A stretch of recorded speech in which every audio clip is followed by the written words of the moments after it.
আজ 15 দিনের মতো হলো ঈশান হাসপাতালে আছে। নিয়ম করে প্রতিদিনই ছেলের জন্য খাবার নিয়ে আসতেন সুফিয়া বেগম। হাসপাতালে এসে যখন দেখতেন হাতে পায়ে ব্যান্ডেজ করা ঈশান ব্যথায় কাতরাচ্ছে, মনটা খারাপ হয়ে যেত ওনার। আজকে ঈশানকে বাড়িতে নিয়ে আসা হয়েছে। মাথায় আর হাতে ব্যথা পেয়েছে অনেকটা, এখনো হাত নাড়াতে পারে না সে। ধরে ধরে সুফিয়া বেগম বাড়ির ভেতরে নিয়ে এসেছেন ছেলেকে। সিঁড়ি বেয়ে দোতলায় উঠবে তখনই ঈশানের ধাক্কা লাগে কারোর সাথে। মুখ তুলে চাইলে দেখলো ওর সামনে ভ্রু কুচকে দাঁড়িয়ে থাকা ইয়াসকে। শুকনো ঢোক গিলল ঈশান, দাঁড়িয়ে পড়ল গিয়ে মায়ের পিছনে। ইয়াস এদিকে রেগেছে প্রচন্ড, রক্তচক্ষু নিয়ে তাকিয়ে আছে ঈশানের দিকে। সুফিয়া বেগম ধমকের স্বরে বললেন ছেলেকে, কি হচ্ছেটা কি ইয়াস? ঈশান তোমার ভাই হয়। আমার চাহনিতে তোমার ছেলে ঝলসে যাবে না আম্মু। শার্টের হাতে গোটাতে গোটাতে নিচে নামছে ইয়াস। তখনই কথাটা বলেছে সুফিয়া বেগমকে। দূরত্ব খুব বেশি নয়, তবুও ছেলে সম্পূর্ণ কথাটা বুঝতে পারেননি। সুফিয়া বেগম প্রশ্ন করলেন তাকে, কিছু বললে ইয়াস? প্রতিউত্তর করলো না ইয়াস। গটগট করে হেঁটে চলে গেল বাড়ির বাইরে। মাথায় কত শত ভাবনা ইয়াসের। তাকে আবারও ফিরে যেতে হবে লন্ডনে। এখানে ভালো লাগছে না, কোনো কাজেই মন বসছে না। কৌশিক কেমন আছে নিজের চোখে না দেখলে যে শান্তি পাচ্ছে না মনে মনে। যতদিন না কৌশিক ঠিক হচ্ছে চলে যায় কিভাবে। উপমা যে তার দায়িত্ব, শুধু কি দায়িত্ব, মেয়েটার প্রতি ইয়াসের এক আকাশ পরিমাণ মুগ্ধতা। ওকে না দেখলে, কথা না বললে যে মন শান্ত হয় না ইয়াসের। এই অসুখ সারাবে কি করে? বেশ কিছুক্ষণ পর সিমি কোথা থেকে দৌড়ে এসেছে কাশফিয়ার কাছে। হাঁপাতে হাঁপাতে ফোনটা কাশফিয়ার সামনে ধরে বলেছে, মামাই তোমাকে খুঁজছে নতুন মামি। ফোনটা হাতে নিল কাশফিয়া। সেন্টার টেবিলে রাখা পানির গ্লাসটা হাতে নিয়ে পানি খেতে বলল সিমিকে। ফোনটা কানে ধরল সে, কিন্তু কথা না বলে নীরব রইল। ইয়াস বুঝলো না এই নীরবতার কারণ। যে মেয়ে সারাক্ষণ কথা বলে তার সামনে এসে এখন চুপ কেন? নীরবতা ভেঙে প্রথম কথাটা বলল ইয়াস, উপমা। বলুন। ইয়াসের কথা অনুসরণ করে কাশফিয়া তাকালো ওদিকে। চোখে পড়লো একটা শপিং ব্যাগ। বলল ইয়াসকে, হ্যাঁ পেয়েছি। ওগুলো পরে রেডি হয়ে নিচে আসো, আমি অপেক্ষা করছি। ভাইয়ার কাছে নিয়ে যাবেন? কথা বলল না ইয়াস। এই মেয়ে এত ভাই পাগল কেন? তার জন্য পাগল হলে কি খুব খারাপ হতো? ইয়াসের যে ইচ্ছে করে মেয়েটার হৃদয়ে থাকতে, মন মস্তিষ্কে বিচরণ করতে। ইয়াস ধমক দিল উপমাকে। বলল গম্ভীর কণ্ঠে, ভাই ভাই পাগল না হয়ে স্বামী পাগল তো হতে পারো। আপনি বলেছেন এই কথা? তিত করলা এত মিষ্টি হলো কি করে?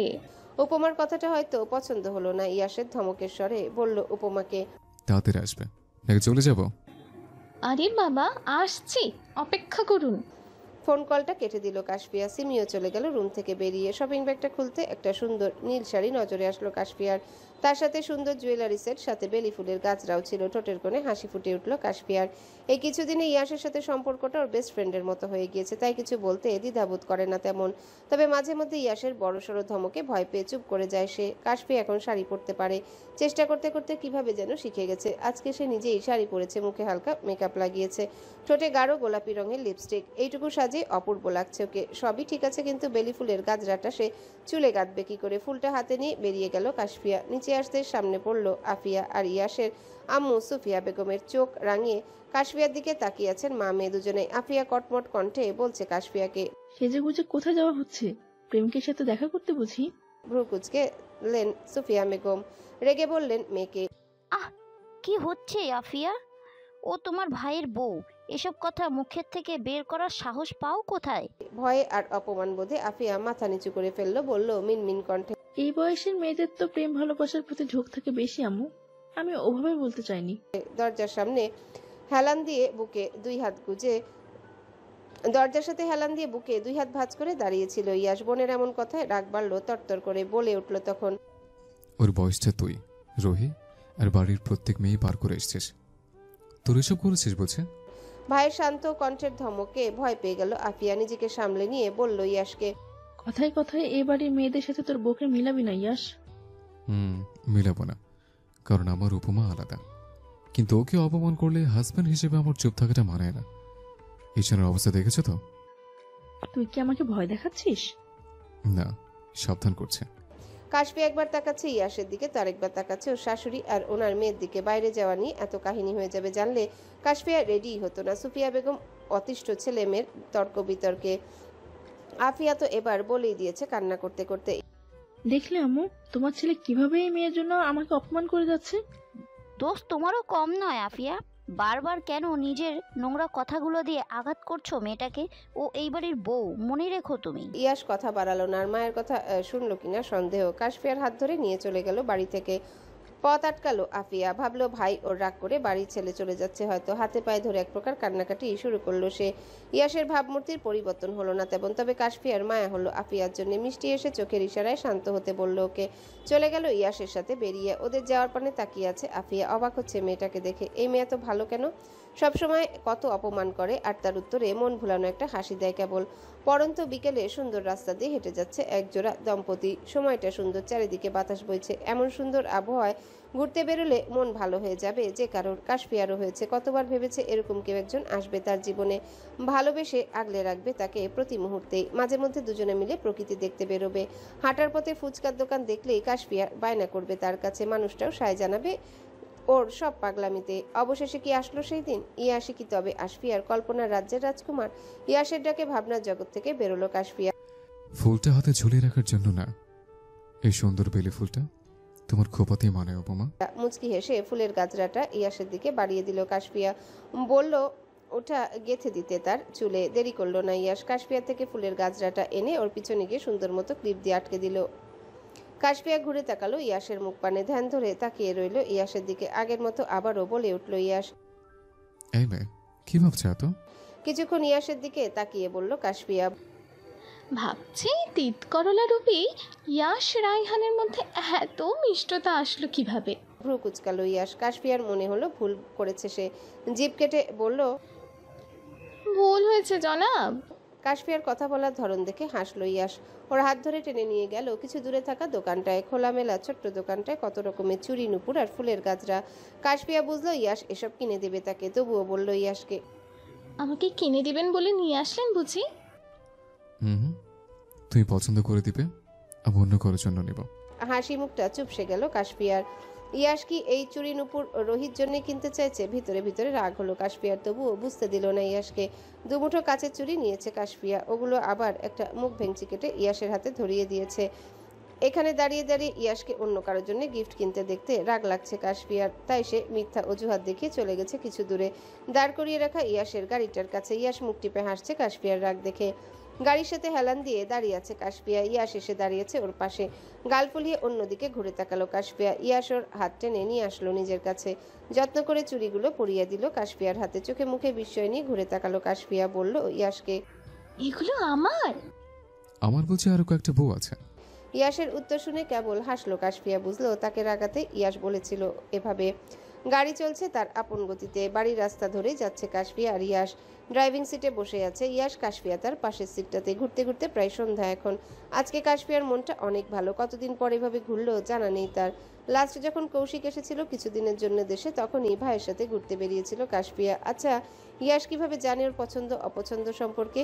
ইয়াস যেমন ছেলে, এরকম জায়গায় ঘোরাঘুরি করা, ফুচকা খাওয়া বা ওই ছোট্ট দোকানটা থেকে গিফট কিনে কাশফিয়াকে দেওয়া, এসব ওর সাথে যায় না বোধ হয়। তবে কি ইয়াস কাশফিয়ার জন্যই করলো এত কিছু? আনমনে হাসলো কাশফিয়া। ভাবলো মনে মনে সে যে নিজের সবটুকু দিয়ে ভালোবাসে ইয়াসকে। এটা কি ইয়াস জানে? জানে না হয়তো। আচ্ছা, ইয়াসও তাকে পছন্দ করে যেভাবে কাশফিয়া পছন্দ করে ইয়াসকে? বলে দেখবে একবার। মনটাকে শান্ত করতে কাশফিয়া বলল ইয়াসকে, ভালোবাসেন আমাকে? ইয়াসের ভাবভঙ্গির পরিবর্তন হলো না তেমন। মুখটা আগের তুলনায় গম্ভীর হয়েছে আরো। ইয়াস কি তবে রাগ করলো কাশফিয়ার প্রশ্নে? ভালোবাসে না তাকে? দ্বিতীয়বার একই কথা জিজ্ঞাসা করলো ইয়াস। কি হলো, বলছেন না যে ভালোবাসেন না আমাকে? ভালোবাসার বয়স হয়েছে তোমার? বিয়ে করার বয়স হয়েছে আমার। কথার উত্তর না দিয়ে পাল্টা প্রশ্নে ভ্রু কুচকালো ইয়াস। রেগে বলল উপমাকে, মানে? বিয়ে করে এখন জিজ্ঞেস করছেন ভালোবাসার বয়স হয়েছে কি না? ভালোবাসার বয়স না হলে তো বিয়ের বয়সও হয়নি আমার, অথচ আপনি আমাকে ভুলিয়ে ভালিয়ে বিয়ে করে বসে আছেন। কিসের সাথে কি মেলাচ্ছে উপমা? তুমি বিপদে পড়েছিলে বলেই আমি বাঁচিয়েছি। বিয়ে না করলে আমার বাড়িতে কোন পরিচয় নিয়ে যেতাম তোমাকে? মন খারাপ হয়ে এলো কাশফিয়ার। ইয়াস তবে ভালোবাসে না তাকে, তাহলে কেন এত খেয়াল রাখে তার? কিছুক্ষণ চুপ থেকে বলল আবারও ইয়াস। বিস্মিত after all you are my responsibility. নেত্রে ইয়াসের মুখ পানে তাকালো কাশফিয়া। প্রশ্ন করলো ওকে, কিসের রেসপন্সিবিলিটি? কে দিয়েছে আমার রেসপন্সিবিলিটি আপনাকে? একের পর এক প্রশ্ন করায় রাগ হলো ইয়াসের। বড়সড় ধমক দিয়ে চুপ করিয়ে দিল কাশফিয়াকে। চোখ জোড়া ছলছল করছে কাশফিয়ার। হৃদয়ে জন্ম নেওয়া ভালোবাসা ভেঙে চুরমার হয়ে গেছে মুহূর্তে। মাথায় থাকা ফুলের গাছরা খুলে ফেলেছে গাড়ির জানালা দিয়ে। হাতের চুড়িগুলো অন্য হাতের চাপে ভেঙে গেছে ওর। ইয়াস কি জানে অষ্টাদশীর মন জুড়ে তোলপা শুরু হয়েছে তার জন্যে? তাকে পাওয়ার জন্যে ব্যাকুল হয়ে উঠেছে উপমার মন। অসুস্থতা কমেছে কৌশিকের, এখন হাঁটাচলা করতেও সমস্যা হয় না খুব একটা। আল্লাহর অশেষ রহমতেই সুস্থ হয়ে উঠছে সে। টানা 4 মাস পর বাইরে বেরিয়েছে কৌশিক। একটা হুইল চেয়ারে বসিয়ে তাকে ফ্ল্যাটের পুরো গার্ডেন ঘুরিয়ে দেখাচ্ছে ইনায়া। হসপিটাল থেকে বাসায় নিয়ে এসেছে 1 সপ্তাহ হলো। বাড়িতে ইনায়ার আম্মু আব্বু ছাড়া আর কেউই থাকে না। কৌশিক ছেলেটাকে ওনারা খুবই পছন্দ করেন। হসপিটালে থাকাকালীন কতদিন কৌশিকের খাবার বানিয়ে নিয়ে গেছেন ইনায়ার আম্মু। সেজন্যই সাহস করে ইনায়া নিজের বাসায় নিয়ে আসলো কৌশিককে। এখানে থাকলে সে দেখাশোনা করতে পারবে ছেলেটার। বাইরে সুন্দর আবহাওয়ার রাস্তা দিয়ে হেঁটে যাচ্ছে ইনায়া। কৌশিক চেয়ারে বসে মাথা ঘুরিয়ে তাকিয়ে আছে ওর দিকে। এই মেয়েটাকে দেখলে ভীষণ অবাক হয় কৌশিক। কোথায় নিজের পড়াশোনা, ক্যারিয়ার আর কাজ নিয়ে ব্যস্ত থাকবে তা না করে মেয়েটা সারাদিন পড়ে থাকে ওর পিছে। ইনায়া মেয়েটা যে তাকে পছন্দ করে বিষয়টা কৌশিকের অজানা নয়, কিন্তু নিজের অনিশ্চিত ভবিষ্যতের কথা ভেবে কখনোই সাহস দেখায়নি ইনায়াকে ভালোবাসার কথা বলতে। তবে আজকে যে ইচ্ছে করছে মেয়েটার সব ঋণ শোধ করে দিতে, এত ভালোবাসার প্রতিদানে তাকেও ভালোবাসা ফিরিয়ে দিতে। কৌশিককে নিজের দিকে এভাবে তাকিয়ে থাকতে দেখে ভ্রু উঁচিয়ে জিজ্ঞাসা করলো ইনায়া। কি দেখছেন এভাবে? তোমাকে দেখছি ইনায়া। দেখার মতো কি আছে আমার মধ্যে? মুচকি হেসে বলল কৌশিক। তুমি প্রচুর বই পড়ো তাই না? হুম, তা তো পড়ি। বই আমার শান্তি, আরেক শান্তি আপনাতে। কথাটা বলে দাঁত দিয়ে জিভ কাটলো ইনায়া। লজ্জায় মাথা কাটা যাচ্ছে ওর। কি বলে ফেললো এক্ষুনি? কৌশিক মুখ টিপে হাসলো। ইনায়া তাকিয়ে রইল ওর মুখ পানে। কৌশিক এবার বলল ইনায়াকে। দেবদাস উপন্যাসে শরৎচন্দ্র চট্টোপাধ্যায়ের একটা উক্তি আছে, পড়েছ নিশ্চয়ই? তবে বেঁচে থাকতে তোমাকে কোনোদিন ভুলবো না, তোমাকে দেখার তৃষ্ণা আমার কখনো মিটবে না। ইনায়া নিষ্পলক চোখে তাকিয়ে আছে কৌশিকের মুখ পানে। ওর এমন কাব্যিক কথায় কি বুঝালো? ইনায়া যেভাবে কৌশিককে ভালোবাসে, কৌশিকও কি তাকে ভালোবাসে ওভাবে? ইনায়ার এমন চাহনি দেখে ভরকালো না কৌশিক। মেয়েটা এমন করবে সে জানতো। মুচকি হেসে বলল কৌশিক। তোমার দিকে তাকালে আমার চোখে শান্তি লাগে ইনায়া। এই চোখ দুটো কারণে অকারণে তোমাকে খুঁজে বেড়ায় সারাক্ষণ। ইনায়া দ্রুত গিয়ে কৌশিকের সামনে বসলো। ওর হাত দুটো ধরে উৎফুল্ল হয়ে বলল। ভালোবাসেন আমাকে? তা তো একটু বাসি। খুশিতে কান্না করে দেবে এমন অবস্থা ইনায়ার। এই কথাটা শুনবে বলেই তো সে অপেক্ষা করেছিল এতদিন। অবশেষে তবে সত্যি হলো ইনায়ার স্বপ্ন। কৌশিক প্রেম নিবেদন করলো তাকে। ঘুমন্ত কাশফিয়ার পায়ের কাছে এসে বসেছে ইয়াস। হাতে থাকা নুপুর জোড়া একবার নেড়ে চেড়ে দেখে যত্ন করে পরিয়ে দিল ওর পায়ে। কাছে গিয়ে মাথায় হাত বুলিয়ে বলল মনে মনে। রাগ করেছ? অভিমানী? অপেক্ষা করো একটু, সময় আসলে আমি তোমার সব রাগ ভাঙিয়ে দেব, বুঝিয়ে দেব। এই ইয়াসের মনে উপমা ব্যতীত অন্য কেউ ছিল না, আর আসবেও না। কাশফিয়া কি শুনলো ইয়াসের কথা? হয়তো না। কাশফিয়া নড়ে চড়ে উঠতে ওর ঘুম ভেঙে যাবে, তাই ইয়াস চলে গেল রুম থেকে। বিছানার উপরে রাখা ফোনটাতে বারবার রিংটোন বেজে কেটে যাচ্ছে। ইয়াস মাত্রই আসলো রুমে। আশেপাশে তাকিয়ে খুঁজলো উপমাকে। রুমের কোথাও নেই সে। ব্যালকনি, ওয়াশরুম সব জায়গাতে দেখলো, কিন্তু কোথাও নেই উপমা। মনটা চকচক করছে, মনটা খচখচ করছে ইয়াসের। কোথায় গেল মেয়েটা? ফোনটা ফেলে রেখে সিঁড়ি বেয়ে নিচে গেল ইয়াস। এ কি দেখছে ইয়াস? আফিয়া আর ইয়াসের আম্মু সুফিয়া বেগম হেসে হেসে কথা বলছেন উপমার সাথে। কিছুক্ষণ তাকিয়ে দেখলো ইয়াস। কাশফিয়ার চোখ পড়লো ওর দিকে। ভ্রু উঁচিয়ে ইশারায় জিজ্ঞাসা করলো কি হয়েছে। আনমনেই হাসলো ইয়াস। এই মেয়ে সবার মন জিতে নিতে পারে সহজেই, যেভাবে জিতে নিয়েছে ওর রাগী মা বোনের মন। ইয়াস নিশ্চিত হয়ে চলে গেল নিজের রুমে। বিছানার কাছটায় এসে হাতে নিল ফোনটা। কল দিল সেই নাম্বারে। ফোনের অপর প্রান্তের মানুষটা কল রিসিভ করতেই বলল ইয়াস। কৌশিক, কৌশিক কেমন আছে নায়া? আপাতত ভালো ভয় নেই তো আর? আছে। কৌশিক এখনো পুরোপুরি সুস্থ হয়নি ইয়াস। কম হলে আরো মাস তিনেকের মতো তো লাগবেই। পায়ে আরো মাথায় আঘাতটা বেশি লেগেছিল, সুস্থ হতে সময় লাগবে। ইয়াসের ফর্সা মুখটা মুহূর্তেই ঢেকে গেল অন্ধকারে। কৌশিক পুরোপুরি ভালো না হলে নিজেকে যে ক্ষমা করতে পারবে না ইয়াস। অ্যাক্সিডেন্টটা যে হয়েছিল ওর জন্য। একটা সুস্থ সবল ছেলে তার জন্য অসুস্থ হয়ে পড়েছিল হসপিটালের বেডে। দীর্ঘশ্বাস ছাড়লো ইয়াস। কানে আসলো ইনায়ার কথা। মেয়েটাকে পেয়েছিস? কার কথা বলছিস? যার জন্য পাগল হয়ে দেশে গেলি? ঠোঁটের কোণে হাসি ফুটে উঠল ইয়াসের। কিছুক্ষণ চুপ থেকে বলল ইনায়াকে। তাকে তো পেয়েছে। তুই জানিস মেয়েটাকে? জানি তো, মেয়েটা আমাদের ইয়াসের ড্রিম গার্ল। মেয়েটা কৌশিকেরই বোন। অবাকের স্বরে বলল ইনায়া। কি? এইটা কি সত্যি? ইয়াস মিথ্যা কথা বলে না। মেয়েটা কি জানে তার ভাইয়ের অ্যাক্সিডেন্টের ব্যাপারে? না, বলিনি আমি। মেয়েটা বড্ড অভিমানী। ওর প্রাণপ্রিয় ভাই আমার জন্য অ্যাক্সিডেন্ট করে হসপিটালে বেরিয়ে শুয়ে আছে। জানলেও হয়তো এক্ষুনি আমার বাড়ি ছেড়ে চলে যাবে। আমার ভালোবাসাকে সে করোনা ভেবে ভুল করবে। ইনায়াকে কথাগুলো বলে ব্যালকনি থেকে রুমের দিকে তাকালো ইয়াস। পুরো রুমে কেউ নেই, উপমা হয়তো এখনো নিচেই আছে। এইভাবে নিশ্চিন্ত হলো সে। ইনায়ের সাথে বেশ কিছুক্ষণ কথা বলে কেটে দিল ফোনের লাইন। অভিমানীর অভিমান হয়েছে, একটু একটু করে মনের মধ্যে জন্ম নেওয়া ভালোবাসা নিমিষে শেষ হয়ে গেছে তার।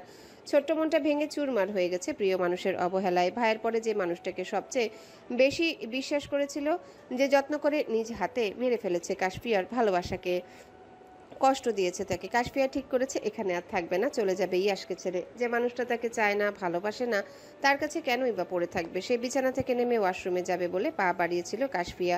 পায়ের দিকে তাকাতেই সুন্দর নুপুরজোড়া চোখে পড়ল। অবাকে কপালে কিঞ্চিত ভাঁজ পড়ল তার। বিড়বিড় করে বলল, আমার পায়ে নপুর আসলো কোথা থেকে? দরজার সামনে দাঁড়িয়ে থাকা ইয়াস হাসলো উপমার কথায়। এই মেয়ে এত বোকা কেন? যার প্রতি রাগ পুষে রেখেছে সে যে মনে মনে তাকেই ভালোবাসে, সেটা কি জানে এই মেয়ে? ছাদে দাঁড়িয়ে আছে রুহি, পাশে ইয়াস। এতক্ষণ উজ্জ্বল আর ইয়াস দাঁড়িয়ে গল্প করছিল। এখানে মাত্রই এসে উপস্থিত হয়েছে রুহি। উজ্জ্বলের জরুরি কাজ আছে তাই চলে গেছে ওখান থেকে। ইয়াস চলে যাবে বলে পা বাড়িয়েছে, তখনই দেখলো বাতাসে ফুলের টপটা পড়ে যাচ্ছিল মাটিতে। রুহি তার ঠিক পাশটায় দাঁড়িয়ে। ব্যথা পাবে ভেবে ইয়াস ওর হাত ধরে টান দিয়ে সরালো ওখান থেকে। টাল সামলাতে না পেরে পড়েই যাচ্ছিল রুহি। ইয়াস আগলে নিয়েছে তাকে দুহাতে। মেয়েটা নিষ্পলক চোখে তাকিয়ে আছে ওর দিকে। ইয়াসের কেমন যেন লাগলো বিষয়টা। রুহিকে তো সে বরাবরই নিজের বোনের চোখে দেখে এসেছে। ইয়াস চলে যেতে নিলেই বলল রুহি, আমাকে ভালোবাসা যায় না ঈশান? আমি এতটাই খারাপ? রুহির এমন কথায় অবাক হলো না ইয়াস। মেয়েটার মনে যে তার প্রতি ভালো লাগা আছে এটা বুঝেছে অনেক আগে। মাথা ঘুরিয়ে তাকালো রুহির দিকে, বলল ওকে, তুমি ভালো রুহি, ভীষণ ভালো। সেই ভাগ্যবতী তোমার উপমা নিশ্চয়ই। চুপ রইল ইয়াস, তাকালো আকাশপানে। কিছুক্ষণ পর বলল রুহিকে, কিন্তু আমার ভালোবাসা যে নির্দিষ্ট কারোর জন্য। তুমি তো অবুঝ নও রুহি। আমার হৃদয়ের চির অন্য নারী বিচরণ জানার পরেও তুমি আমাকে চাইছ। পৃথিবীর কোথাও না কোথাও এমন কেউ আছে যে তোমাকে ভালোবাসবে, বুঝবে, আগলে রাখবে। আমাকে চেয়ে পাপ পারিও না, নিজের ভবিষ্যৎ নিয়ে ভাবো। সেই মানুষটা তুমি হলে খুব বেশি ক্ষতি হতো কি ঈশান? আমি যে চেয়েও মাথা থেকে সরাতে পারি না তোমাকে। আমি কি করব বলো? তোমাকে ভালো না বাসার উপায় বলে দাও। আমি আর বাসবো না ভালো তোমাকে। কথা নেই ইয়াসের মুখে, কী বা বলবে রুহির কথার উত্তরে। চুপচাপ মেয়েটা আজ নিজেকে ভেঙে চুরে প্রকাশ করছে যে ওর কাছে। ইয়াসের মনে হলো ছাদের দরজার সামনে থেকে এক্ষুনি গেল কেউ। কে ছিল? উপমা নিশ্চয়। মেয়েটা শুনলো ইয়াসের পুরো কথা নাকি অর্ধেক কথা শুনে অভিমান বাড়ল তার প্রতি। ইয়াস চলে গেল ছাদ থেকে। ওর যাওয়ার পানে তাকিয়ে দীর্ঘশ্বাস ছাড়ল রুহি। দুফোঁটা পানি গড়িয়ে পড়ল চোখ থেকে। বলল সে, তোমাকে না পাওয়ার আক্ষেপ আমার সারা জীবন থাকবে ঈশান। হয়তো মৃত্যুর আগ পর্যন্ত। আমাকে একটু ভালোবাসতে তো পারতে তুমি। এই অপূর্ণতা নিয়ে মরতে হতো না আমাকে। মেঝেতে বসে হাঁটুতে মুখ গুজে কান্না করছে কাশফিয়া। ছাদে তখন গিয়েছিল ইয়াসকে খুঁজতেই। যখন ইয়াস আর রুহিকে ওভাবে অতটা কাছাকাছি দেখলো, মনের মধ্যে কি হচ্ছিল কেবল কাশফিয়া জানে। রুহির পাশে যে সহ্য হচ্ছিল না ইয়াসকে। রুহি বুঝি সেই ভাগ্যবতী যার জন্য কাশফিয়াকে সমানে অবহেলা করছে ইয়াস। কথাগুলো ভেবে ডুকরে কেঁদে উঠল কাশফিয়া। মনে মনে ঠিক করলো আজকেই সে চলে যাবে এখান থেকে, আর কখনোই আসবে না ইয়াসের সামনে। বারবার দরজায় ধাক্কা দিচ্ছে ইয়াস, ডেকে যাচ্ছে তার উপমাকে। উপমা কি তবে ভুল বুঝলো ইয়াসকে? ধৈর্যের বাঁধ ভেঙে গেল ইয়াসের। প্রচণ্ড রেগে গেল এবার। ধমকের স্বরে বলে উঠল কাশফিয়াকে, তুমি কি দরজা খুলবে নাকি আমি ভেঙে ফেলবো? আমাকে দরজা ভাঙতে হলে কিন্তু তোমার অবস্থা ভালো থাকবে না উপমা। চোখের পানি শাড়ির আঁচল দিয়ে মুছে নিল কাশফিয়া। উঠে গিয়ে দরজাটা খুলে দিল। সে চলে যাচ্ছে দেখে ইয়াস ওর হাত ধরে আটকালো। রেগে বলল, সমস্যা কি তোমার? রাগে ফুঁসছে কাশফিয়া নিজেও। ইয়াসের থেকে নিজেকে ছাড়াতে চেয়ে বলল কটমট কণ্ঠে, আপনার সমস্যা কি? কারণে অকারণে আমাকে ছোবেন না, ছাড়ুন বলছি। তরতর করে রাগ বাড়ল ইয়াসের। শক্ত করে কাশফিয়ার হাত চেপে ধরে বলল, তোমাকে স্পর্শ করে সার্টিফিকেট আমি অনেক আগেই পেয়েছি। তোমার শরীর, মন, মস্তিষ্ক জুড়ে বিচরণ করার অধিকার কেবল ইয়াস রায়হানেরই আছে। ভুলে যাচ্ছ তুমি আমার বিয়ে করা বউ। ওটাকে বিয়ে বলে? দয়ালু ইয়াশ রায়হান আমাকে বাঁচাতে আমার ভাইয়ের দেওয়া দায়িত্ব পালন করতেই কেবল এই বিয়ে করেছেন। আপনি আমাকে একবারও বলেছেন আমার ভাইয়া হসপিটালে পড়ে আছে, ওর অ্যাক্সিডেন্ট হয়েছে, তাও আপনার জন্য বলেছেন আমাকে? হাতের বাঁধন আলগা হয়ে এলো ইয়াসের। পিছিয়ে গেল কয়েক পা। এসব কথা উপমা জানলো কি করে? তবে কি ইনায়ের সাথে ফোনে কথা তবে কি ইনায়ের সাথে ফোনে বলা কথাগুলো সব শুনে নিয়েছে উপমা? মেয়েটাকে এসবের জন্য রাগ করেছে ওর উপর। কিভাবে বুঝাবে উপমাকে কৌশিকের সাথে এমনটা হোক তা কখনোই চায়নি ইয়াশ। ইয়াশ তাকিয়ে আছে সামনে দাঁড়িয়ে থাকা কাশফিয়ার দিকে। ও দরজা দিয়ে বেরিয়ে যেতে নিলে আবারও হাতটা ধরে নিল ইয়াশ। একটানে এনে ফেললো নিজের বুকে। শরীর কাঁপছে ইয়াশের, কেমন অস্থির অস্থির লাগছে। ভয় হচ্ছে মনের মধ্যে, উপমাকে ছেড়ে চলে যাবে তাকে। ইয়াশ যে মরে যাবে তাহলে। উপমাতেই যে ইয়াশের সব ভালোবাসা, ভালো লাগা, দুর্বলতা বুঝতে দিল না তা। চোখে মুখের ভাবভঙ্গি পরিবর্তন করে রাগ মিশ্রিত কণ্ঠে জিজ্ঞাসা করলো কাশফিয়াকে, কোথায় যাচ্ছ তুমি? চলে যাচ্ছি। আপনার সাথে থাকলে চোখের সামনে আপনাকে দেখলে দম বন্ধ লাগছে আমার। ইয়াশ বাঁকা হেসে উপমার কোমর চেপে ধরে শক্ত করে। চোখে মুখে রাগ নিয়ে বলল আবারও, দম আটকে মরে গেলেও তোমাকে আমার সাথেই থাকতে হবে। আমার থেকে ভুলেও পালাতে চাইবে না, জানে মেরে ফেলবে একদম।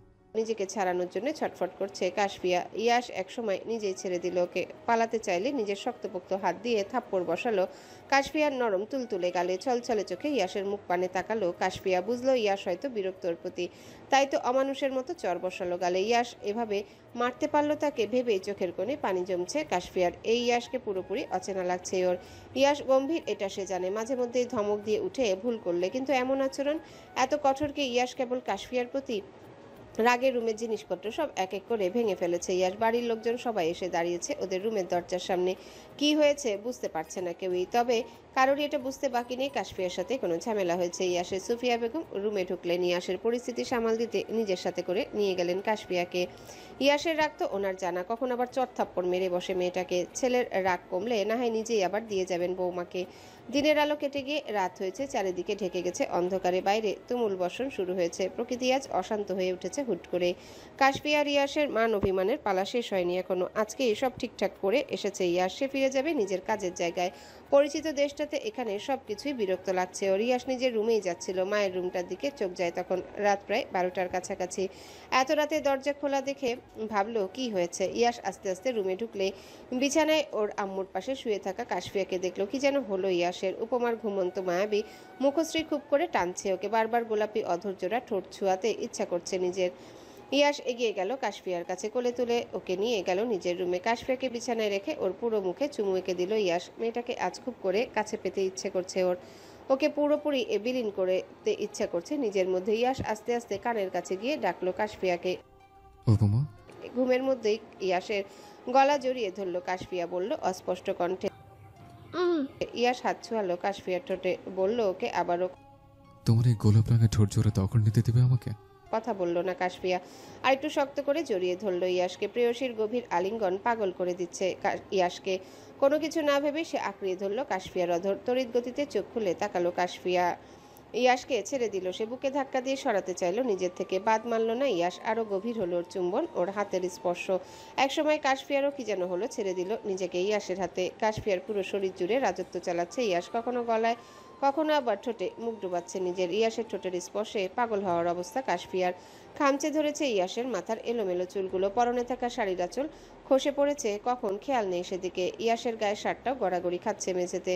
দুজনে মিলে হারিয়ে গেছে ভালোবাসার রাজ্যে। চোখ খুলে তাকাতেই পাশে শুয়ে থাকা ইয়াশের ঘুমন্ত মুখশ্রী নজরে আসলো কাশফিয়ার। পরম যত্নে তাকে আগলে রেখেছে নিজের বাহু ডোরে। ইয়াশের উস্কো খুস্কো চুল, ফর্সা মুখে খোঁচা খোঁচা দাড়ি ওর সৌন্দর্য যেন বাড়িয়ে তুলেছে আরো। কাশফিয়া হাত ছোঁয়ালো ওর পুরো মুখে। ইয়াশ নড়ে চড়ে উঠতে চোখ বন্ধ করে নিল কাশফিয়া। কালকে রাতের কথা মাথায় আসতে লজ্জায় লাল ও ওর পুরো মুখ। কিছুক্ষণ না যেতেই মনে পড়ল কাশফিয়ার ইয়াশের ফোনে বলা কথাগুলো। কৌশিকের অ্যাক্সিডেন্টের কারণ সে নিজে। করুণা দেখাতে কি তবে বিয়ে করে বাড়িতে নিয়ে এসেছে তাকে? ছাদে তখন রহির সাথে ইয়াশকে ওভাবে দেখে রাগ হয়েছিল কাশফিয়ার। সবকিছু ভুলে গেল, ওই ঘটনা কি করে ভুলবে? ইয়াশ ভালোবাসেনি কাশফিয়াকে, তার মন জুড়ে তো রহি আছে। নিজের গায়ের দিকে তাকাতে পরনে থাকা ইয়াশের শার্টটা চোখে পড়ল। রাগ হলো নিজের উপরই। কি করে বসেছে এসব? কাশফিয়া উঠে বসলো হুট করে। ইয়াশের থেকে নিজেকে ছাড়িয়ে বিছানা থেকে নামতে যাবে তখনই ওর হাতের কবজিতে টান পড়ল। ইয়াশ একটানে কাশফিয়াকে নিয়ে এলো নিজের বুকে, শক্ত করে জড়িয়ে ধরলো আগের মতো করে। বলল গম্ভীর কণ্ঠে। পালাতে চাইছো আমার থেকে? নিজেকে ইয়াশের থেকে ছাড়ানোর চেষ্টা করতে করতে বলল কাশফিয়া। না, সারা জীবনের মতো ছেড়ে যেতে চাইছি আপনাকে। কাশফিয়াকে বিছানায় ফেলে ওর দিকে কিছুটা ঝুঁকলো ইয়াশ। শক্ত হাতে চোয়াল চেপে ধরে বলল। কি বললে? আবার বলো, আমি শুনিনি। ইয়াশের চোখগুলো কেমন লাল হয়ে আছে, চেহারায় রাগের আভাস। একটু হলেও তো ইয়াসের রাগের সাথে পরিচিত। সে ভয়ে চুপ করে রইল। কাশফিয়া কথা বলল না আর। ইয়াসের কি যেন হলো, সব ভুলে ঠোঁট ছোঁয়ালো কাশফিয়ার ঠোঁটে। ওর মাথার এলোমেলো চুলগুলো খামচে ধরল কাশফিয়া। ইয়াসের রাগ হলো আচমকায়। কাশফিয়ার কিছুক্ষণ আগে বলা কথাগুলো বারবার মনে পড়ছে ওর। প্রচণ্ড রাগে ইয়াস চুমুর জায়গায় কামড় বসালো কাশফিয়ার কাঁপা কাঁপা পাতলা ঠোঁটে। ঠোঁটের তীব্র জ্বলুনি আর ব্যথায় কাশফিয়া নিজের সবটুকু শক্তি দিয়ে ধাক্কা দিল ইয়াসের বুকে। শক্তপোক্ত শরীরে ইয়াসের শক্তির সাথে পেরে উঠল না কাশফিয়া, হার মানল সে। পুরো শরীর জুড়ে ইয়াসের ঠোঁটের ছোঁয়ায় নুয়ে পড়ল লজ্জাবতী পাতার ন্যায়।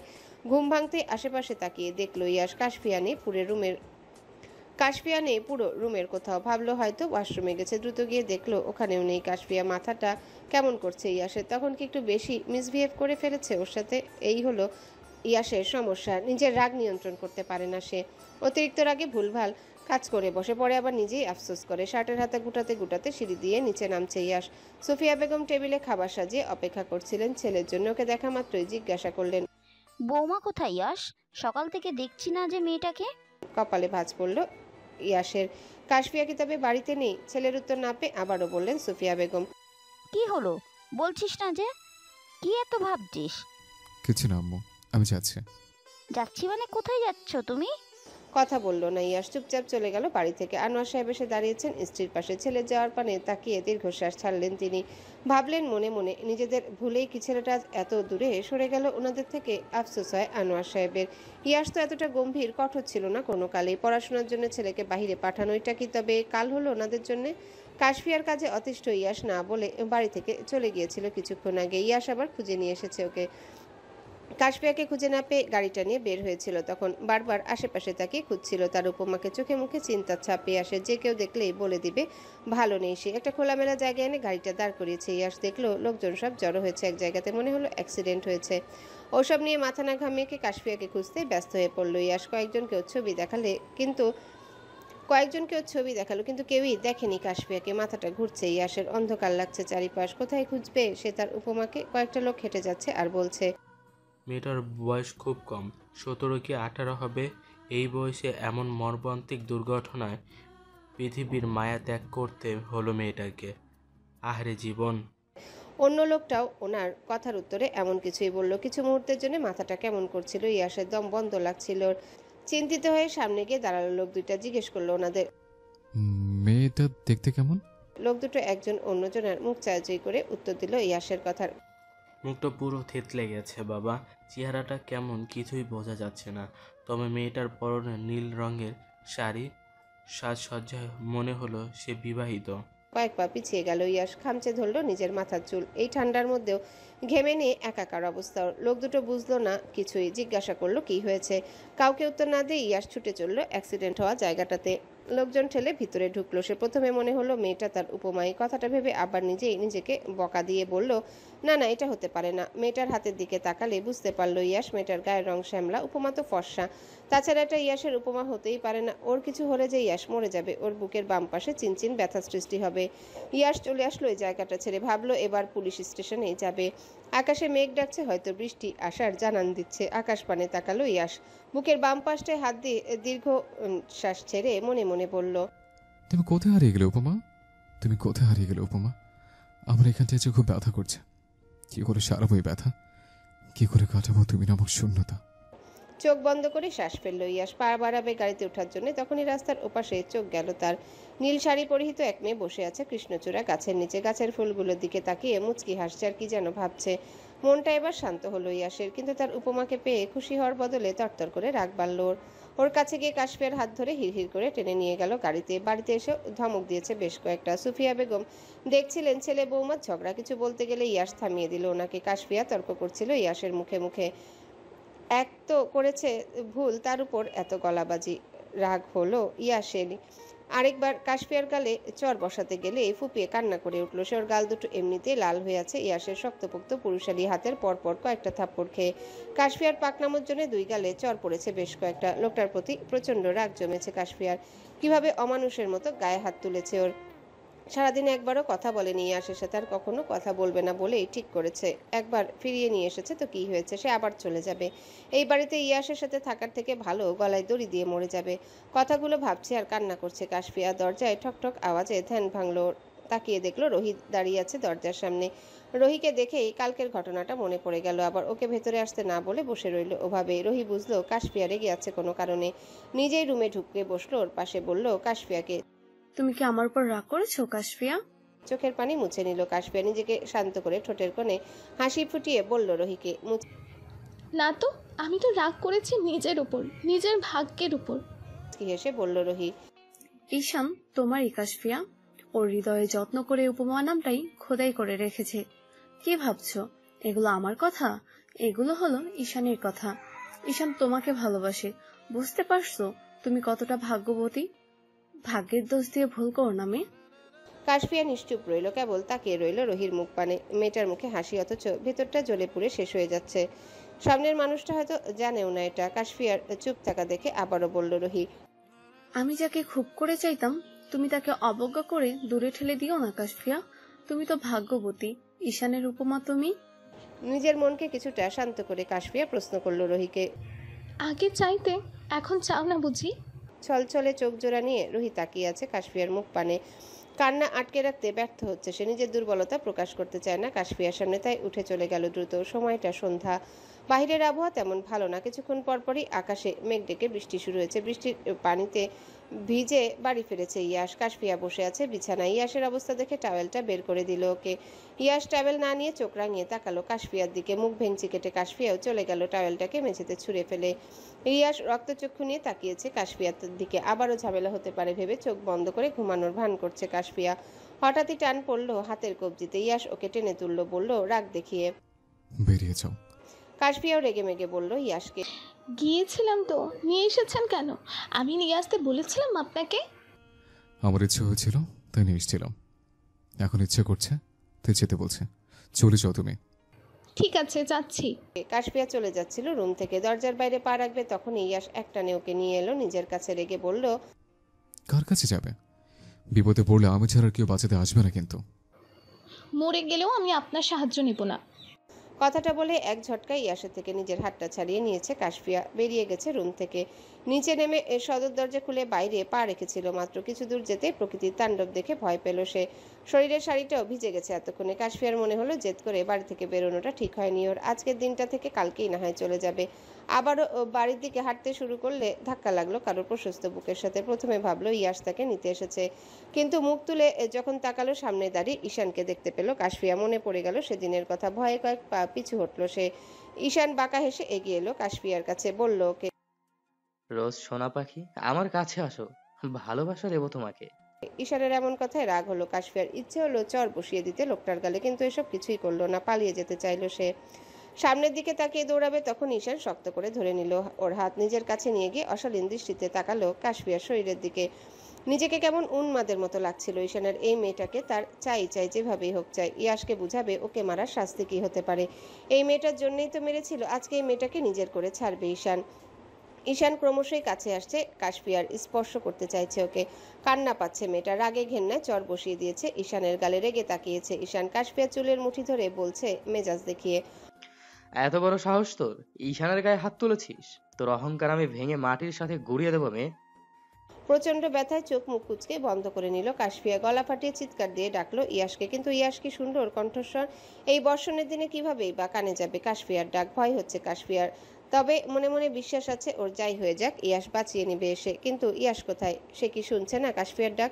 কাশফিয়াকে একটা অন্ধকার রুমে এনে ধাক্কা দিয়ে বিছানায় ফেলেছে ঈশান। লাইট অন করলে দেখলো কাশফিয়া। ঈশান তার গায়ের ভিজে শার্টের বোতামে হাত চালাতে চালাতে এগিয়ে আসছে ওর দিকে। চোখে ওর লালসা, ঠোঁটের কোণে শয়তানি হাসি। ভিতরটা কেঁপে উঠল কাশফিয়ার। কি হতে যাচ্ছে বুঝতে পেরে মাথাটা ভন ভন করে ঘুরতে শুরু করলো। ভয়ে শুকিয়ে গেল গলা। ইয়াশ ব্যতীত অন্য কেউ তাকে ছুবে ভাবলেও ঘেন্না লাগছে ওর। মনে মনে ভেবে নিয়েছে কাশফিয়া যাই হয়ে যাক নিজের সতীত্ব হারাবে না সে। যান বাঁচাতে নিজেকে বিলিয়ে দেবে না অন্য কারো হাতে। হাত দিয়ে খুঁজে খুঁজে সেন্টার টেবিলের উপরে রাখা ফুলদানিটা হাতে তুলে নিল কাশফিয়া। সজোরে আঘাত করলো ঈশানের মাথা, কিন্তু তেমন কিছুই হলো না। ঈশানের মাথা থেকে কিছুটা রক্ত বের হলে হাত চেপে ধরলো সেখানে। হিংস্র বাঘের ন্যায় ঝাঁপিয়ে পড়লো কাশফিয়ার উপর। অঘটন ঘটে যাওয়ার আগেই কেউ এসে টেনে তুললো ঈশানকে।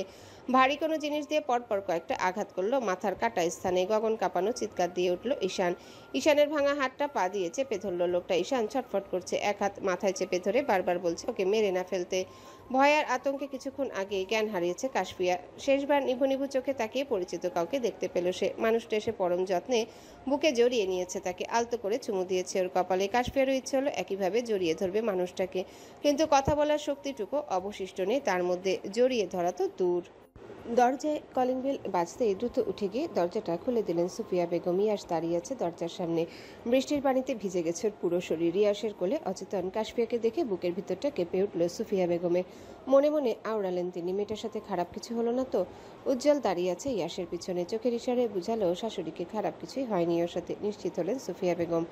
সিমি, রোহি, আফিয়া সবাই এসে দাঁড়িয়েছে দরজার সামনে। চিন্তিত হয়ে আফিয়া বলেছে ভাইকে কাশফিয়াকে নিয়ে রুমে যেতে। ইয়াস কাশফিয়াকে এনে শোয়ালো বিছানায়। দরজাটা বন্ধ করে কোনো কিছু না ভেবে চেঞ্জ করে দিল ওর পরনের ভিজে শাড়িটা। বাইরের বৃষ্টির প্রকোপ কমেছে, রাত পেরিয়ে সকাল হয়েছে। কালকের তুলনায় প্রকৃতি আজ অনেকটাই শান্ত। চারিদিকে বাতাস বইছে ঠিকই, তবে বৃষ্টি হচ্ছে না। কাশফিয়ার মাথার কাছে বসে আছে ইয়াস। মেয়েটা জ্ঞান ফেরেনি এখনো। ইয়াসও চাইছে না জ্ঞান ফিরুক, সে চলে গেলে না হয় চোখ খুলুক তার উপমা। ইয়াস নিষ্পলক চোখে তাকিয়ে আছে তার উপমার মায়াবী মুখ পানে। এই 2-3 দিনে যা বুঝেছে মেয়েটার প্রচুর রাগ জমে আছে ইয়াসের প্রতি। দূরত্ব না বাড়ালে নিজের জীবনে ইয়াসের গুরুত্বটাও যে বুঝবে না এই মেয়ে। অনেক ভেবে চিনতে তাই এই সিদ্ধান্ত নিয়েছে ইয়াস, সে চলে যাবে এখান থেকে। ইয়াস উঠতে নিলেই খেয়াল করলো কাশফিয়া শাড়ির আঁচল আটকে আছে ওর হাতে থাকা ঘড়ির সাথে। ইয়াস বসলো, আবারও চোখ গেল কাশফিয়ার মুখের দিকে। কাশফিয়ার গোলাপ সম পাতলা ঠোঁট জোড়ায় নিজের ঠোঁট ছোঁয়ালো সে। ভিজে চুমুতে ভরিয়ে দিল ওর পুরো মুখ।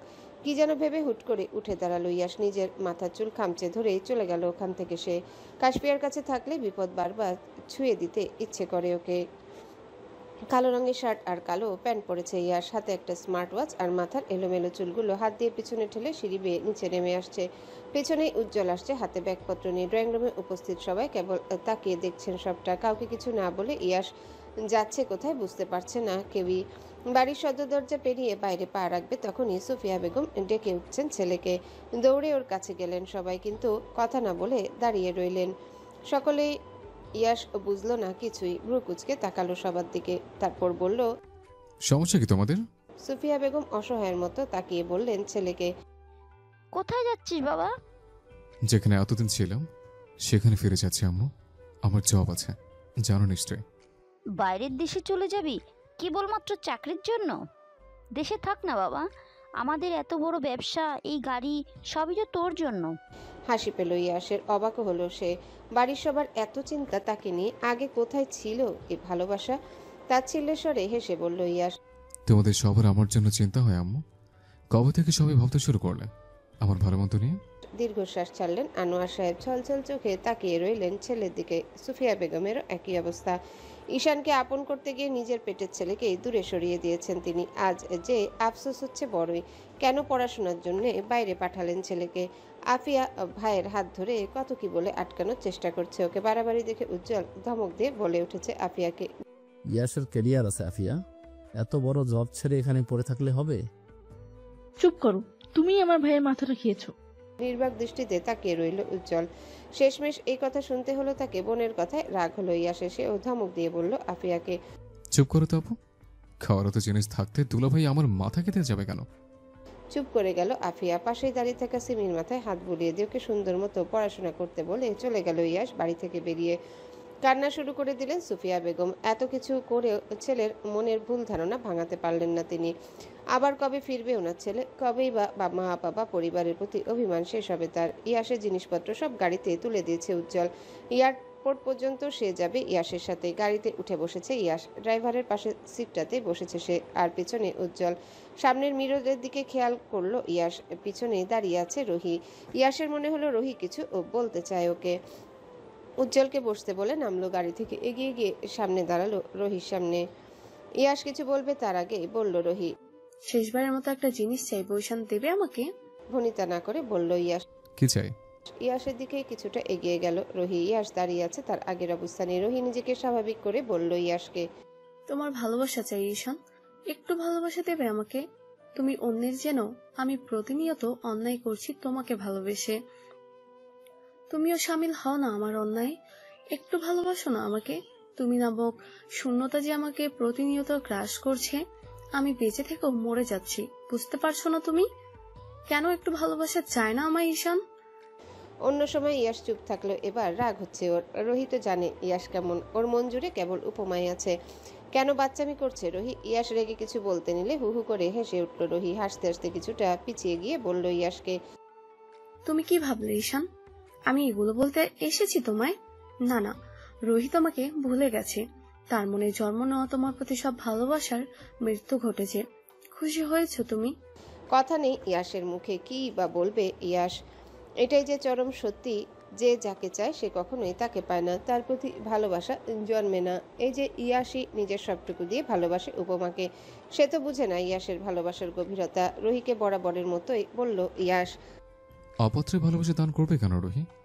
তুমি বরং তাকেই ভালোবাসো যে তোমাকে তোমার মতো করেই ভালোবাসবে, চাইবে, আগলে রাখবে নিজের শেষ নিঃশ্বাস পর্যন্ত।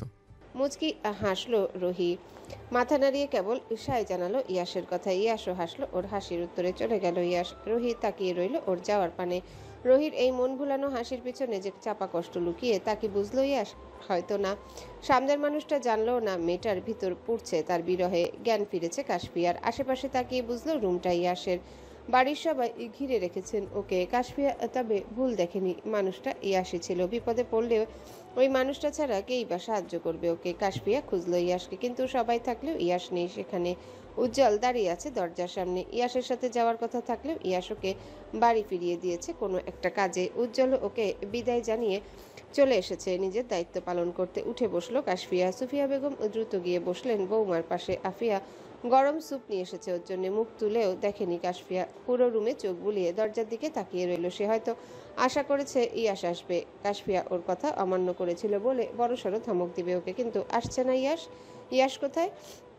একবারও আসলো না কেন তার উপমাকে দেখতে? ইয়াশ কি তবে রাগ করলো? ভাবনায় ছেদ পড়লো কাশফিয়ার। সুফিয়া বেগম ওর মাথায় হাত বুলিয়ে আদুরে গলায় বললেন, কাকে খুঁজছো মা? কাশফিয়া সব লজ্জা সংকোচ ভয় একদিকে সরিয়ে দিয়ে বলল, আপনার ছেলে কোথায় আম্মু? দীর্ঘশ্বাস ছাড়লেন সুফিয়া বেগম। ইয়াশ তবে কাশফিয়াকেও বলে যায়নি কিছু। মায়ের চুপ থাকা দেখে বলল আফিয়া, ও চলে গেছে কাশফিয়া। বুকের ভিতর মোচড় দিয়ে উঠল কাশফিয়ার। ইয়াশ চলে গেছে মানে? কোথায় চলে গেছে তাকে ছেড়ে? দ্রুত বিছানা থেকে উঠল কাশফিয়া। ওর ভয়ার্ত মুখশ্রীর দিকে তাকিয়ে আছেন সবাই। কথাটা যেও মানতে পারেনি, বুঝতে বাকি নেই কারোর। কাশফিয়া বলল আফিয়ার সামনে দাঁড়িয়ে, চলে গেছেন মানে? কোথায় চলে গেছেন আব্বু? আমাকে বলো, কোথায় গিয়েছেন উনি? আমিও যাব ওনার কাছে। চোখ জোড়ায় পানি জমলো আফিয়ার। কষ্ট হলো কাশফিয়ার অবস্থা দেখে। সুফিয়া বেগম এসে দাঁড়িয়েছেন বৌমার পাশে। শান্ত হতে বললেন কাশফিয়াকে, কিন্তু কাশফিয়া যে শান্ত হতে পারছে না।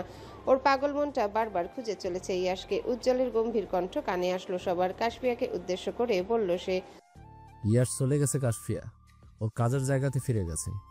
যাওয়ার আগে আমাকে বারবার বলে গেছে তোমার কলেজের কাছের হোস্টেলটাতে তোমাকে রেখে আসতে। ইয়াশ নিয়ম করে টাকা পাঠাবে প্রতি মাসে, তোমাকে মন দিয়ে পড়াশোনা করতে বলেছে। ধপ করে বিছানায় বসে পড়ল কাশফিয়া। চোখ বেয়ে পানি পড়ছে ওর। ইয়াশ ওর মনটা দখল করে বলেছে মন দিয়ে পড়াশোনা করতে। যে মনে ইয়াশ আছে সে মনে অন্য কিছু বসাবে কি করে? কাশফিয়া তো নিজের ভুল বুঝেছে, ইয়াশের থেকে দূরে সরে গিয়ে বুঝেছে ইয়াশ ব্যতীত ওর আপন কেউ নেই। তাহলে ইয়াশ কেন বুঝলো না? কাশফিয়া কষ্ট পাবেও চলে গেলে, কেন ছেড়ে চলে গেল ওকে? সবাই বুঝাচ্ছে কাশফিয়াকে, শান্ত হতে বলছে ওকে, কিন্তু ছোট্ট মনটা যে ভেঙে চুরে চুরমার হয়ে গেছে ওর। যেদিকে তাকাচ্ছে ইয়াশকেই যে দেখছে। কি যেন ভেবে চোখের পানি মুছে নিল কাশফিয়া। সিঁড়ি বেয়ে নিচে নেমে বেরোলো বাড়ি থেকে। চারিদিকে খুঁজলো ইয়াশকে, না পেয়ে আশাহত হয়ে বসে পড়লো খোলা রাস্তাতে। আকাশে মেঘ ডাকছে তখন, প্রকৃতি জানান দিচ্ছে বৃষ্টি হবে এখনই। ভাবতে না ভাবতে শুরু হলো তুমুল বর্ষণ। বৃষ্টির পানি ভিজিয়ে দিল কাশফিয়ার পুরো শরীর। ঝড় তুফান ভয় পায় কাশফিয়া, কিন্তু আজ কি হলো? অষ্টাদশীর মন জুড়ে যে তোলপাড় চলছে তার কাছে তো ঝড়ের তাণ্ডব কিছুই না। কাশফিয়া যে শেষ হয়ে যাচ্ছে ভিতরে ভিতরে। ইয়াশকে সে পাবে কোথায়? কষ্ট পেলে কেই বা সান্ত্বনা দিবে তাকে? ভয়ে গলা শুকিয়ে আসলো। কার বুকে ঠাঁই পাবে সে? ভুল করে কার ধমকে চুপ করে যাবে? আজ নিজেকে অসহায় লাগছে কাশফিয়া। সবাই কেন ছেড়ে চলে যায় ওকে? মা, বাবা, ভাই, এখন ইয়াশ। লম্বা একটা জার্নির পর লন্ডনের মাটিতে পা রাখলো ইয়াশ। চারিদিকে তাকিয়ে যখন সামনে তাকালো দেখলো কিছু পরিচিত মুখ। ইনেয়া ছুটে এসেছে ইয়াশের কাছে। একগাল হেসে প্রশ্ন করলো ইয়াশকে, তা প্রফেসর সাহেব, কেমন হলো বাংলাদেশ ভ্রমণ? বাংলাদেশের কথা উঠতে ইয়াসের মাথায় আসলো উপমা নামটা। একদিন তো পেরিয়ে গেছে, উপমা নিশ্চয়ই জেনেছে ইয়াস চলে এসেছে তাকে ছেড়ে। সে কি কষ্ট পেয়েছে ইয়াসের চলে আসে? সে কি অনুভব করতে পারছে ইয়াসের শূন্যতা? হয়তো না। ইয়াসের অভিমানীর যে অভিমান হয়েছে, তার মনে যে ইয়াসের প্রতি ভালোবাসা কম, ঘৃণায় বেশি। যেটুকু ভালোবাসা ছিল তাও কি চাপা পড়ল ঘৃণার নিচে? দীর্ঘশ্বাস ছাড়ল ইয়াস। ইনার প্রশ্নের উত্তর না দিয়ে ঠাট্টা স্বরে বলল ওকে। ওসব কথা পড়ে, তোর প্রেম কেমন চলছে বল। মুচকি হাসলো ইনায়া। হয়তো লজ্জা পেল ইয়াসের কথায়, কথা কাটালো অন্য কিছু বলে। ইয়াস বুঝলো ইনায়া লজ্জা পেয়েছে ওর কথায়, হাসলো মনে মনে। কয়েক পা এগুতেই এক 20 থেকে 21 বছর বয়সী মেয়ে এসে দাঁড়িয়েছে ইয়াসের সামনে। পরনে সাদা কালো টপস আর গলায় ঝুলানো কালো স্কার্ফ। ঠোঁটের কোণে হাসি লেগে আছে মেয়েটার। একটা ফুলের তোড়া ইয়াসের দিকে বাড়িয়ে দিয়ে হাসি মাখা মুখ করে বলল সে। Welcome sir. ইয়াসও হাসলো মেয়েটার হাসির উত্তরে। ফুলের তোড়াটা নিয়ে ধন্যবাদ জানালো মেয়েটাকে। ভালো মন্দ জিজ্ঞাসা করে ওদের নিয়ে আসা গাড়িটাতে উঠে বসলো সে। আপাতত তাকে বাসায় যেতে হবে, লম্বা একটা শাওয়ার নিয়ে ঘুম দিতে হবে, নইলে যে মাথা ঠিক হবে না ইয়াসের ডুপ্লেক্স বাড়ির সামনে এসে থামলো কালো রঙের মার্সিডিজ কারটা অবশ্যই ইয়াসেরই। ইনায়ার কাছে বাসার চাবি থেকে শুরু করে সবকিছুই রেখে গিয়েছিল। গাড়িটা নিয়ে এতদিন ইচ্ছে মতো ঘুরেছে ইনায়া। আজকে যার জিনিস তাকেই ফিরিয়ে দিল সে। ইনায়া বাসায় ঢুকলো না আর। ইয়াসের ফ্ল্যাট থেকে কিছু দূরে গেলে ইনায়াদের ফ্ল্যাট। ইয়াসের ফ্ল্যাটের ছাদ থেকে স্পষ্ট দেখা যায় ওর রুমের ব্যালকনি। তাই আর গাড়ি নিল না ইনায়া, হেঁটেই চলে গেল নিজের ফ্ল্যাটে। ইয়াস নামতেই ওর বাসা থেকে বেরিয়ে এলেন মধ্যবয়স্ক এক ভদ্রলোক। উনি শুরু থেকেই আছেন এখানে। ইয়াসের অনেকটা সময় কাটে ওনার সাথে। ভদ্রলোককে দেখেই হাসলো ইয়াস। ভালো মন্দ জিজ্ঞাসা করলে সুন্দর মতোই উত্তর দিলেন তিনি। গাড়িতে রাখা ইয়াসের ব্যাগপত্র সব নামিয়ে নিলেন বাড়ির ভেতরে। ইয়াস চলেই যাচ্ছিল। ওর থেকে কিছু দূরে দাঁড়িয়ে থাকা মেহেক বলে উঠল তখন, আমরা আসবো স্যার। ইয়াস তাকালো, মাথাটা ঘুরিয়ে দেখলো সাইফান আর মেহেক দাঁড়িয়ে আছে ওর পিছনে। ইনায়ার সাথে ওরাও গিয়েছিল ইয়াসকে আনতে। তখন ফুলের তোড়া দিয়ে ওয়েলকাম করেছিল মেহেকই। মেহেক আর সাইফান দুজনেই ইয়াসের স্টুডেন্ট। মেহেক মেয়েটা একা হলে কখনো ওর ডাকে সাড়া দিত না ইয়াস। মেহেক মেয়েটা একা হলে কখনোই ওর ডাকে সাড়া দিত না ইয়াস। তবে সাইফান আছে তাই আসতে বলল ভিতরে।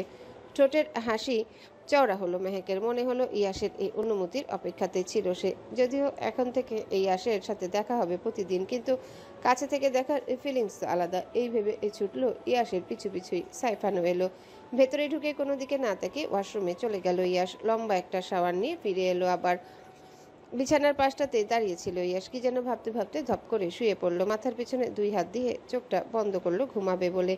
কিন্তু এ কি হলো? চোখের সামনে উপমা এসে ঘোরাঘুরি করছে কেন? ওর হাসি মাখা মুখ চঞ্চল হরিণীর মতো।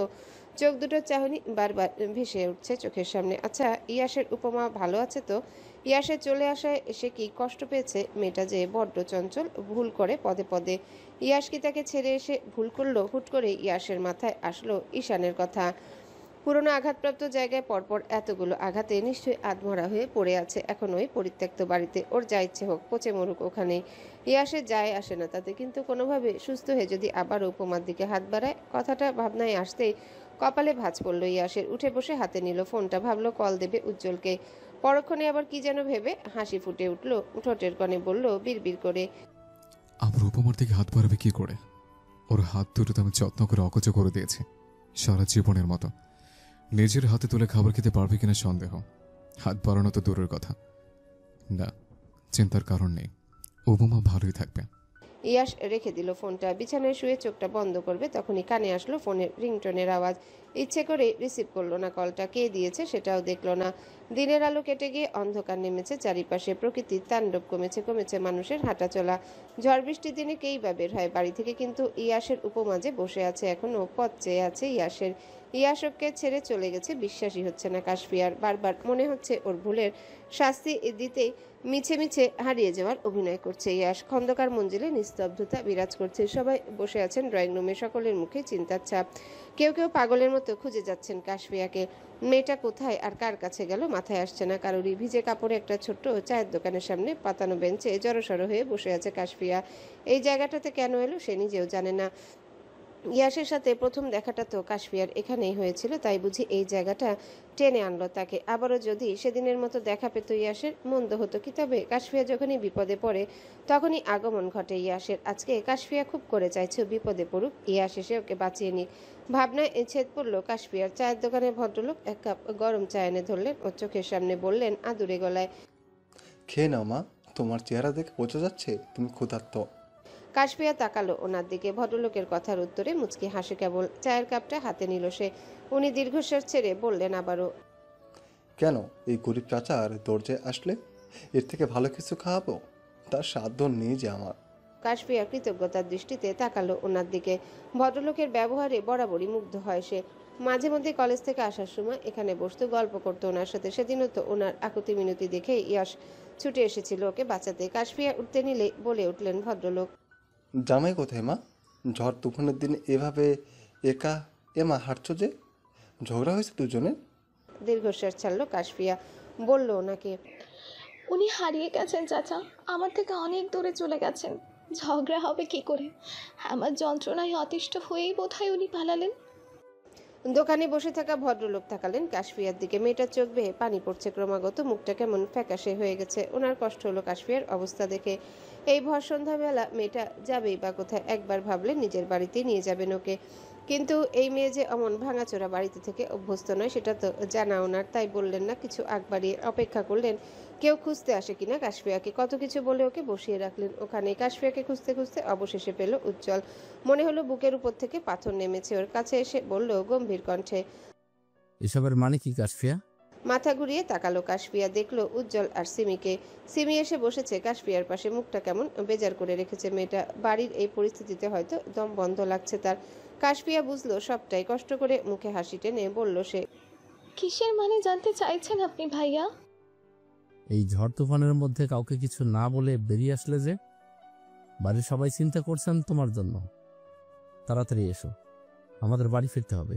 কাশফিয়া কিছুক্ষণ চুপ থেকে বলল উজ্জ্বলকে, যার হাত ধরে আপনাদের বাড়িতে গিয়েছিলাম সেই তো আমাকে একা রেখে চলে গেছে ভাইয়া। কার ভরসায় যাব আমি? চুপ করে রইল উজ্জ্বল। কথা নেই ওর মুখে। কী বা বলবে কাশফিয়ার কথার উত্তরে? সত্যিই তো ইয়াস এমন একটা কাজ কেন করলো? পরক্ষণে আবার ভাবছে উজ্জ্বল ইয়াস হয়তো ভালো কিছু ভেবে এমনটা করেছে, কিন্তু কাশফিয়া যে ঠিক কতটা ভালোবাসে ইয়াসকে বুঝতে বাকি নেই কারোরই। কেটে গেছে অনেকগুলো দিন, প্রায় 1 মাসের মতো। সামনেই কাশফিয়ার এইচএসসি এক্সাম। সেদিন বাড়িতে গিয়েছিল সিমিয়ার উজ্জ্বলে জোরাজোরিতে। 2-3 না যেতেই কেমন লাগছিল কাশফিয়ার। দম বন্ধ হয়ে আসছিল ওই বাড়িতে থাকতে। ইয়াসের ফেলে যাওয়া সব জিনিসপত্র বারবার চোখে পড়ছিল ওর। চলে গিয়েও যেন পুরো রুম জুড়ে নিজের অস্তিত্ব রেখে গেছে ইয়াস। কাশফিয়া থাকবে কি করে ওই বাড়িতে? বারবার যে মনে পড়ছিল ইয়াসের কথা, কাছে যেতে ইচ্ছা করছিল ওর। উজ্জ্বল আর বাড়ির বাকিরা হয়তো বুঝলো কাশফিয়ার অবস্থা। এমনিতেও ইয়াস বলে গেছে ওকে হোস্টেলে রেখে আসতে, সেই দায়িত্বই পালন করলো উজ্জ্বল। কাশফিয়াকে ওর কলেজের পাশে থাকা হোস্টেলে রেখে এলো। তারপর থেকে আর খন্দকার মঞ্জিলে পা রাখেনি কাশফিয়া। মাঝে মধ্যে সিমি আসে স্কুল থেকে যাওয়ার পথে, কখন আবার সুফিয়া বেগমও আসেন। মা না থাকার অভাবটা এখন বুঝতে পারে না কাশফিয়া। সুফিয়া বেগম যথেষ্ট ভালোবাসেন ওকে। সবার এত যত্ন দেখলেই মনে পড়ে কাশফিয়ার এগুলো তো ইয়াসের জন্যই পেয়েছে সে। সব পেল, ইয়াস নেই ওর সাথে। ওই মানুষটার শূন্যতা কাটাবে কি করে? এত মানুষের ভালোবাসার ভিড়ে ও যে কেবল ইয়াসের ভালোবাসাটাই চাই। কোথায় গেলে দেখা পাবে ইয়াসের? কি করলে আবার ফিরে আসবে ইয়াস? মেঝেতে বসে হাঁটুর উপর মুখ গুজে কান্না করছে আর কথাগুলো ভাবছে কাশফিয়া। দরজায় ঠকঠক আওয়াজে ধ্যান ভাঙে ওর। উঠে গিয়ে দরজাটা খুলে দিল সে। পরিচিত মুখগুলো দেখে হাসি ফুটল ঠোঁটের কোণে। দরজার সামনে দাঁড়িয়ে আছে উজ্জ্বল আর সিমি। কাশফিয়া ভেতরে আসতে বলল দুজনকে। সিমি ওর হাতে থাকা শপিং ব্যাগটা কাশফিয়ার দিকে বাড়িয়ে বলল, এই নাও নতুন মামি, আমার মামাই। পুরো কথাটা বলে শেষ করার আগে আচমকা সিমির গালে থাপ্পড় দিল উজ্জ্বল। সিমি হতভম্ব হয়ে মাথাটা ঘুরিয়ে তাকালো ওর বাবার দিকে। দেখলো উজ্জ্বল চোখ রাঙিয়ে তাকিয়ে আছে ওর দিকে। এদিকে এই দুই বাবা মেয়ের দিকে ভ্রু কুচকে তাকিয়ে আছে কাশফিয়া। উজ্জ্বল লক্ষ্য করলো সেটা। একগাল হেসে বলল কাশফিয়াকে, সিমির গালে মশা বসেছিল বুঝলে, আমি মশাটাকে তাড়িয়ে দিতেই থাপ্পড় দেওয়ার ভান করলাম। উজ্জ্বলের কথায় হেসে ফেললো কাশফিয়া। সিমির হাত থেকে ব্যাগটা নিয়ে বলল, এগুলো আমার? সিমি চুপ রইল। উত্তর দিল উজ্জ্বল, হ্যাঁ, এগুলো আম্মু পাঠিয়েছেন তোমার জন্য। সিমি ফ্যাল করে তাকিয়ে রইল ওর বাবার দিকে। মনে মনে বলল, মিনিটে মিনিটে 10-12টা মিথ্যা কথা বলা আমার বাবাইকে মানায়। বেশ কিছুক্ষণ গল্পগুজব করে চলে গেল সিমি আর উজ্জ্বল। কাশফিয়া খুলে দেখলো ব্যাগটা একটা সুন্দর চকচকে নীল রঙের শাড়ি রাখা ব্যাগে, তার সাথে আবার সোনার জুয়েলারি সেট। এগুলো শাশুড়ি পাঠিয়েছেন। ভাবতেও অবাক লাগছে যেন কাশফিয়ার জন্য কিছু কিনলে উনি নিয়ে আসেন নিজে, তাও আবার কালো বা খয়েরি রঙের। নীল তো ইয়াসের পছন্দের রং, তবে কি শাড়িটা ইয়াসই পাঠালো? কথাটা ভাবনাতে আসতে মন খারাপগুলো কোথায় যেন উড়ে গেল কাশফিয়ার। ভাবলো শাড়িটা পরে দেখবে এক্ষুনি, ইয়াস না পাঠালেও ইয়াসের পছন্দের রং যে এটা। দরজাটা বন্ধই ছিল। কষ্ট করে ওয়াশরুমে গেল না কাশফিয়া। পরনে থাকা 3 পিসটা খুলে সুন্দর মতো পরে নিল শাড়িটা।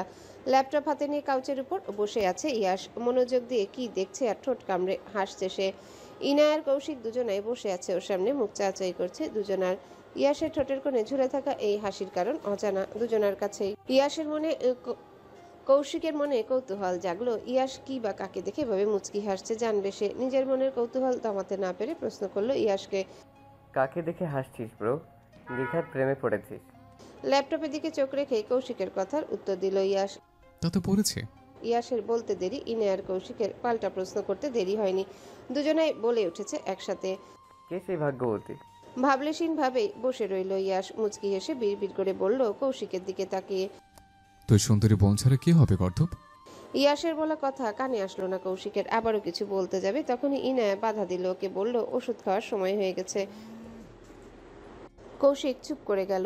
ইনায়া ওকে রুমে রেখে আবারও আসলো ইয়াসের কাছে, জিজ্ঞাসা করলো ওকে, মেয়েটা কে প্রফেসর সাহেব? মুচকি হেসে সোজাসাপটা উত্তর দিল ইয়াস, আমার উপমা। গত হয়েছে আরো 3টে দিন। সময়টা এখন বিকেল 4টা। নির্জন নিস্তব্ধ রাস্তাটা দিয়ে একা একা হেঁটে যাচ্ছে কাশফিয়া। এখন বর্ষাকাল চলছে, আকাশে মেঘ ডাকছে, হয়তো বৃষ্টি আসবে। হাঁটতে হাঁটতে রাস্তার অপর প্রান্তে চোখ পড়লো কাশফিয়ার। প্রাপ্তবয়স্ক 2 ছেলে মেয়ে দাঁড়িয়ে আছে ওখানে।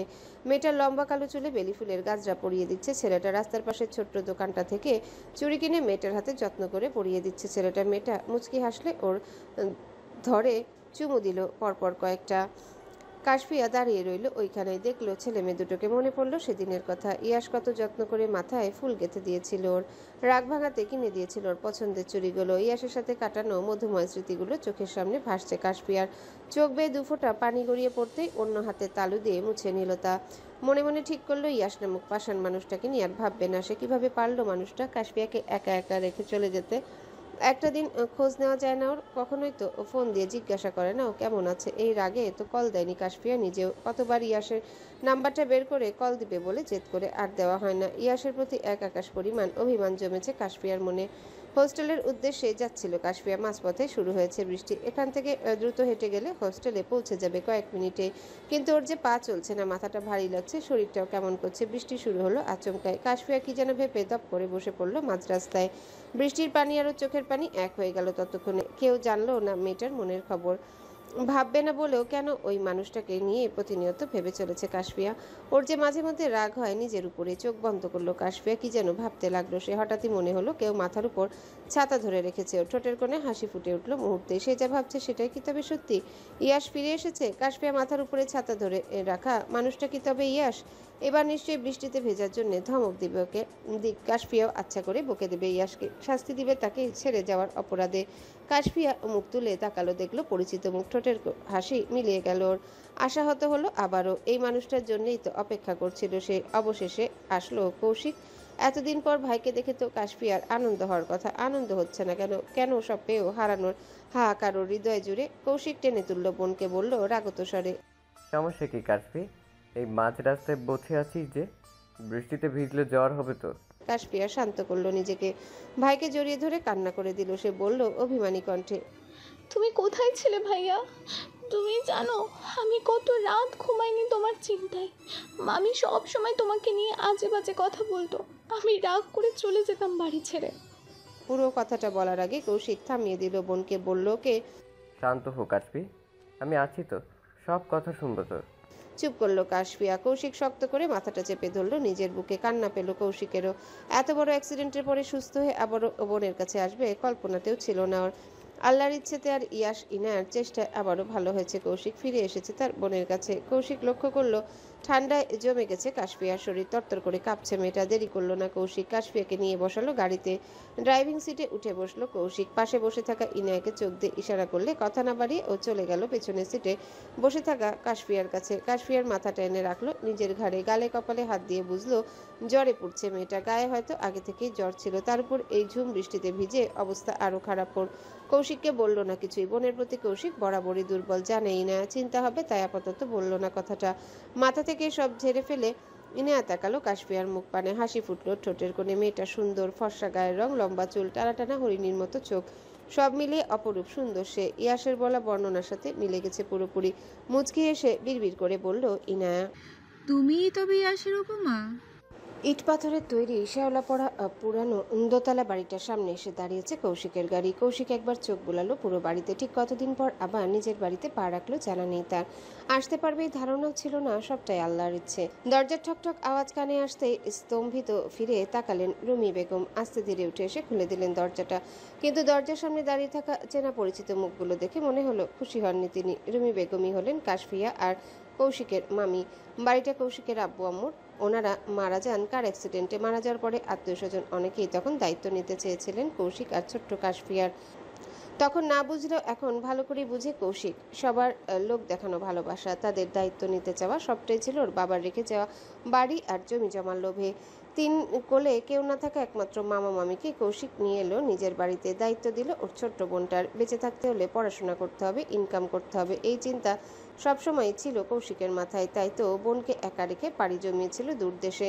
বোনের অভিভাবক হিসেবে রেখে গিয়েছিল ওর মামা মামিকে, কিন্তু মামির মনে যে বিষ তা তো জানা ছিল না কৌশিকের। কৌশিকের অবর্তমানে তার ছোট্ট বোনটাকে বের করে দিল বাড়ি থেকে। সব কথাই কানে গেছে কৌশিকের, তাই তো আজকে কৈফিয়ত চাইতে এসেছে সবকিছুর। মামির ভয়ার্ত মুখশ্রী দেখে হাসলো কৌশিক, বলল ওনাকে, হ্যালো বন্ধুরা, পরবর্তী পার্ট খুব তাড়াতাড়ি আসবে, তো সবাই অপেক্ষায় থাকো। আর চ্যানেলটি যারা এখনো সাবস্ক্রাইব করোনি তারা পরবর্তী পার্ট দেখার জন্য চ্যানেলটি সাবস্ক্রাইব করে রেখো। ধন্যবাদ সবাইকে, আমাদের সাথেই থেকো।